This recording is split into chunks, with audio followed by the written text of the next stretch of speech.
Hey, Colabcoaching yet again to share some wise words of wisdom for the week. So excited to get into this week because this will be the official last video for 2025. I know.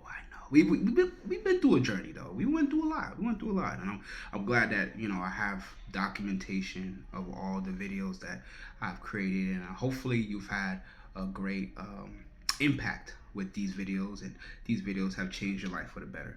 But with that being said, the topic for this week is when you are preparing for 2026. At the time of this recording, this video is being created in December of 2025. But before then, don't forget to like and subscribe. It's been a whole year. Tell me how I've been doing for the year. If you like the videos for the year, if you have some suggestions, if you have some topics that you want me to talk about, I'm here for it. So excited to get into 2026. I am going to be switching things up, but I'll talk about that in 2026. We don't need to jump on that. We don't need to jump too far into the future. But with that being said, preparing for 2026 is very important. It's very vital. I'm doing this couple weeks as the year is coming to an end. I do this with my wife. I do this personally with myself. But the beautiful thing about preparing for 2026 is that we don't know what 2026 is what's gonna be in store. Now, a lot of times people are afraid of that. People are fearful of that situation, and people are not too excited about it because for whatever reason, they may have had situations in the past where they weren't very happy with what happened in the years before. Maybe some tragedies, traumatic experiences, things of that nature. And I get that. But I just want everyone to realize that 2026 is endless possibilities. You have endless possibilities, but you have to be ready and prepared for 2026. What does that mean? That means that you have to set goals. Set goals for 2026.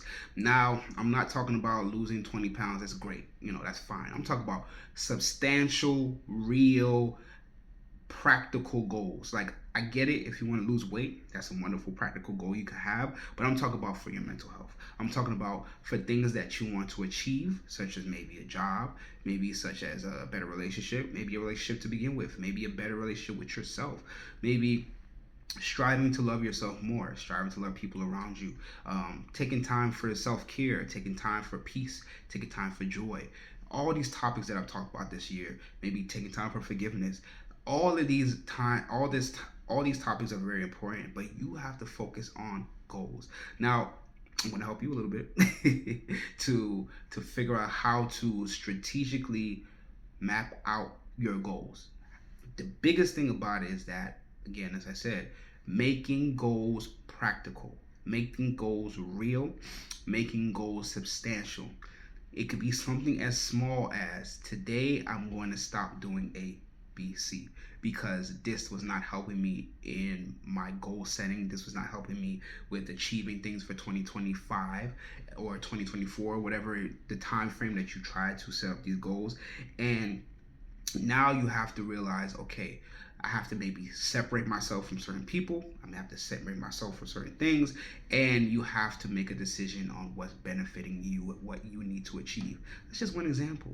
But again, make sure your goals are specific. Make sure your goals are practical. We don't want outlandish goals. Don't make outlandish goals. Next year, I'm about to hit $20 billion. I mean, if you get that, let me know. Go ahead and message me. But again, make sure they are attainable, substantial, and you can compound on your goals as well. One goal that you achieve, which is great, and let's add on to that goal. Let's say, for example, my goal is to create a new friend.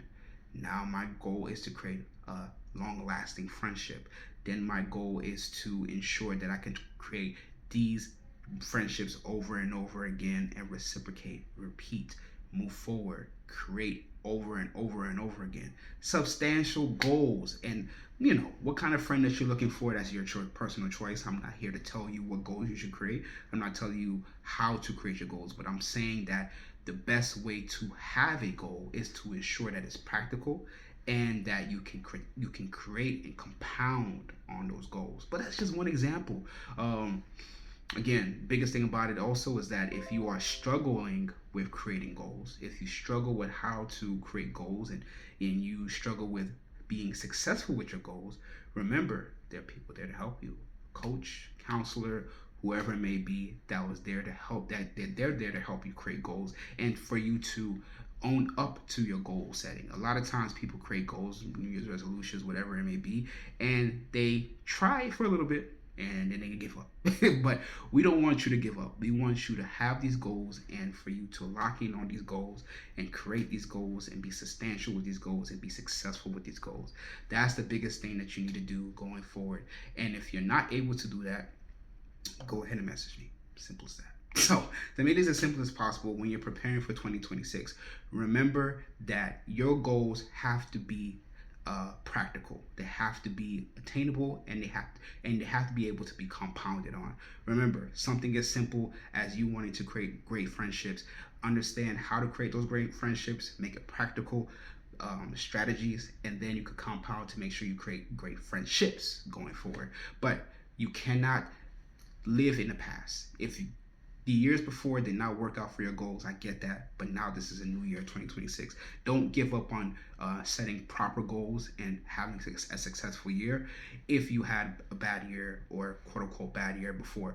Remember, goals can be created, they can be altered, and they can be successful if you are willing to put the work to create the goals substantially. And if you're struggling to create those goals and you need help, get a counselor, get a coach, get someone to talk to. But 2026 is a beautiful year because we don't know what's going to happen. But I hope that's going to be an amazing year for you. Simple as that. So if you're struggling with this, message me. Go to my website, yourcolabcoach.com. Fill out the relationship checklist. Sign up for that free coaching checklist and free coaching session, 15 minutes, so you don't miss out on creating a great relationship with me. Or I can refer you to somebody else. Go to my website, and they'll explain everything there. Facebook Collab Coaching, Instagram Collab Coaching. All my series of my videos are on YouTube, COLAB Coaching. Like and subscribe so you don't miss out on 2026. 2026 is going to be amazing. Fresh eyes, solve problems easier. I wrote this book a couple years ago, but it's still an amazing book. Available at Barnes & Nobles, Amazon, on Kindle. It's an audiobook as well. Write a review, tell me what you thought about it. If you liked it, great. If you didn't, great. That's perfectly fine. This is a perfect gift as well. People say self-help books are bad gifts for Christmas. I said they're amazing. So because it helps you become a better person. And this is about self-love. You can't beat that. With that being said, have a wonderful day. Be safe out there. Have a wonderful, wonderful rest of your 2025 and on to 2026. Cheers. Bye.